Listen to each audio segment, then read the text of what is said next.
میں عبداللہ بن عباس رضی اللہ عنہما کے پاس بیٹھا کرتا تھا۔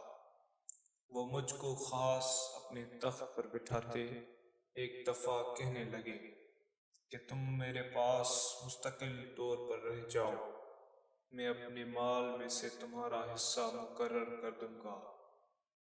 تو میں 2 ماہ تک ان کی خدمت میں رہ گیا۔ پھر کہنے لگے کہ عبدالقیس کا وفد جب نبی کریم صلی اللہ علیہ وآلہ وسلم کے پاس آیا تو آپ نے پوچھا کہ یہ کون سی قوم کے لوگ ہیں یا یہ وفد کہاں کا ہے؟ انہوں نے کہا کہ ربیعہ خاندان کے لوگ ہیں۔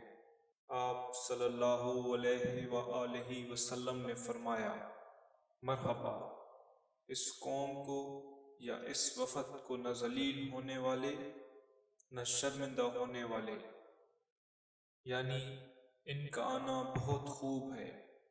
وہ کہنے لگے کہ اے اللہ کے رسول، ہم آپ کی خدمت میں صرف ان حرمت والے مہینوں میں آ سکتے ہیں، کیونکہ ہمارے اور آپ کے درمیان مضر کے کافروں کا قبیلہ آباد ہے۔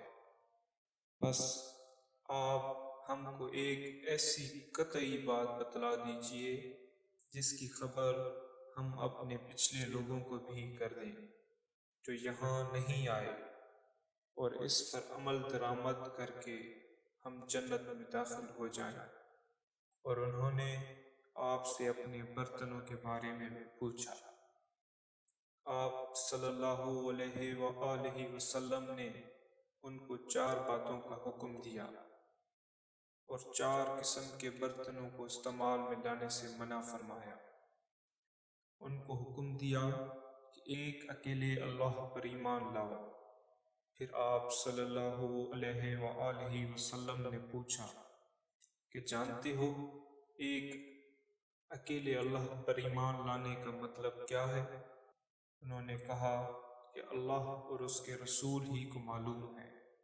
آپ صلی اللہ علیہ وآلہ وسلم نے فرمایا کہ اس بات کی گواہی دینا کہ اللہ کے سوا کوئی معبود نہیں، اور یہ کہ محمد صلی اللہ علیہ وآلہ وسلم اس کے سچے رسول ہیں، اور نماز قائم کرنا اور زکوٰۃ ادا کرنا اور رمضان کے روزے رکھنا اور مال غنیمت سے جو ملے اس کا 5واں حصہ مسلمانوں کے بیت المال میں داخل کرنا، اور 4 برتنوں کے استعمال سے آپ صلی اللہ علیہ وآلہ وسلم نے ان کو منع فرمایا۔